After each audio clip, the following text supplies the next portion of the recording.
بسم اللہ الرحمن الرحیم۔ السلام علیکم ورحمۃ اللہ وبرکاتہ۔ الحمدللہ وکفی وسلام علی عبادہ الذین اصطفی، اما بعد۔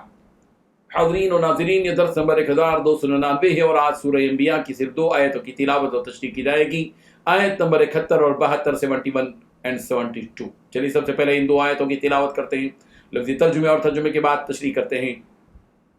اعوذ باللہ من الشیطان الرجیم، بسم اللہ الرحمن الرحیم۔ وَنَجَّيْنَاهُ وَلُوطًا إِلَى الْأَرْضِ الَّتِي بَارَكْنَا فِيهَا لِلْعَالَمِينَ وَوَهَبْنَا لَهُ إِسْحَاقَ وَيَعْقُوبَ نَافِلَةً وَكُلًّا جَعَلْنَا صَالِحِينَ۔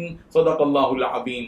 لفظی ترجمہ یوں ہے، وَنَجَّيْنَاهُ، اور ہم نے اس ابراہیم کو نجات دی، وَلُوطًا، اور لوط کو بھی نجات دی، اِلَى الْأَرْضِ، اس زمین کی طرف، الَّتِي بَارَكْنَا، جس کو ہم نے برکت دی تھی، فیہا، اس میں، للعالمین، جہاں والوں کے لیے، وَوَهَبْنَا، اور ہم نے عطا کیا، لہو، اسحاق، ابراہیم کو اسحاق، وَيَعْقُوبَ، اور یعقوب، نافلۃً، مزید، وَكُلًّا، اور ہر ایک کو، جعلنا، بنا دیا، صالحین، نیک، صالح۔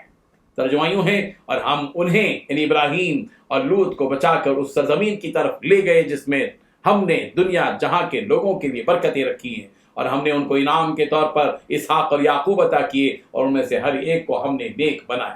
ان 2 آیتوں میں 3 باتیں بتائی گئی ہیں۔ پہلی بات، ہم نے حضرت ابراہیم اور حضرت لوط علیہ السلام کو بچا کر اس سرزمین کی طرف لے گئے جس میں ہم نے دنیا جہاں کے لوگوں کے لیے برکتیں رکھی ہیں۔ دوسری بات، ہم نے انعام کی طرف اس پر اسحاق اور یعقوب عطا کیے۔ تیسری بات، ان میں سے ہر ایک کو ہم نے نیک بنایا۔ بزرگان محترم، اللہ تبارک و تعالیٰ نے ان کی قوم کی ساری سازشوں کو ناکام بنا دیا۔ یعنی حضرت ابراہیم علیہ السلام کی قوم نے جو سازشیں حضرت ابراہیم علیہ السلام کے خلاف کی تھی، ان تمام سازشوں کو ناکام بنا دیا، اور بھڑکتی آگ میں پھینک دیے جانے کے باوجود اللہ تعالیٰ نے حضرت ابراہیم علیہ السلام کو بچا لیا، جیسا کہ گزشتہ سبق میں بتایا گیا۔ بظاہر جو غالب تھے وہ مغلوب ہو گئے، اور بظاہر جو مغلوب تھے وہ غالب آ گئے۔ یعنی حضرت ابراہیم علیہ السلام اکیلے تھے، بظاہر وہ مغلوب تھے، اور قوم کے سارے لوگ وہ اور وقت کا بادشاہ بظاہر غالب تھے، مگر وہ مغلوب ہو گئے۔ اس طرح اللہ تبارک و تعالیٰ نے حضرت ابراہیم علیہ السلام کو نجات عطا فرمائی۔ اللہ تعالیٰ نے حضرت ابراہیم اور حضرت لوط علیہ السلام، ان دونوں کو جو نجات عطا فرمائی، اور عراق سے ہجرت کرتے ہوئے ملک شام کی مقدس سرزمین تک ان دونوں کو پہنچا کر ان پر اتنا بڑا احسان اور انعام فرمایا۔ اور ملک شام کی سرزمین اس لیے برکت والی سرزمین ہے کہ اللہ تعالیٰ نے بکثرت انبیاء کرام علیہم الصلوۃ والتسلیم کو اس مقدس سرزمین میں مبعوث فرمایا، اور ان کی شریعتیں جہانوں میں پھیل گئیں۔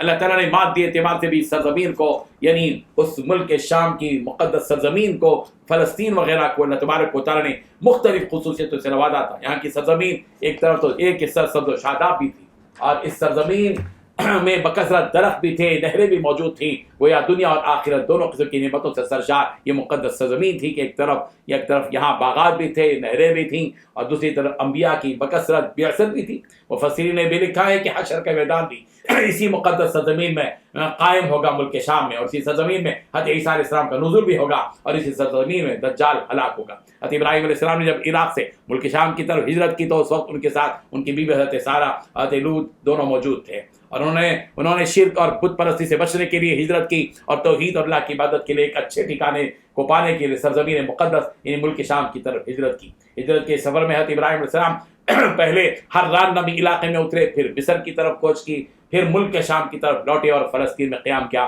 حضرت لوط علیہ السلام فلسطین سے ایک دن اور 1 رات کی مسافت پر قائم بستی میں قیام فرمایا۔ اس کے بعد حضرت ابراہیم علیہ السلام پر ایک اور نعمت کے جانے کا تذکرہ ان آیات میں کیا گیا، وَوَهَبْنَا لَهُ إِسْحَاقَ وَيَعْقُوبَ نَافِلَةً، کہ حضرت ابراہیم علیہ السلام کو اللہ تبارک و تعالیٰ نے اسحاق عطا فرمایا، اور مزید یہ کہ یعقوب بھی عطا فرمائے۔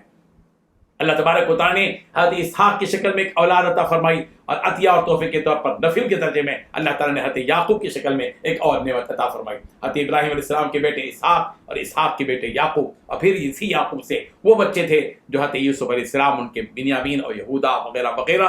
اللہ تبارک و تعالیٰ نے یہ ایک بہت بڑا خاندان تھا، اور اس خاندان میں اللہ تبارک و تعالیٰ نے وہ چراغ و سپوت عطا فرمائے جو اللہ کے نبی بنے۔ ان تمام کے تذکرے کے بعد اللہ تبارک و تعالیٰ نے یہ فرمایا کہ وہ کلن جعلنا صالحین، کہ ان میں سے ہر ایک کو ہم نے نیک بنایا، یعنی ابراہیم کو بھی، لوط کو بھی، اسحاق کو بھی وغیرہ، اسحاق کو بھی اور یعقوب کو بھی۔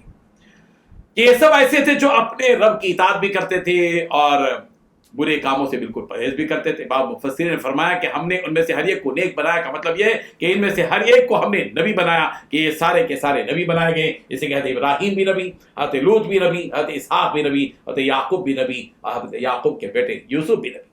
اللہ تبارک و تعالی ہمیں ان حقائق کو سمجھنے کی توفیق عطا فرمائے. آمین. وآخر دعوانا ان الحمدللہ رب العالمین.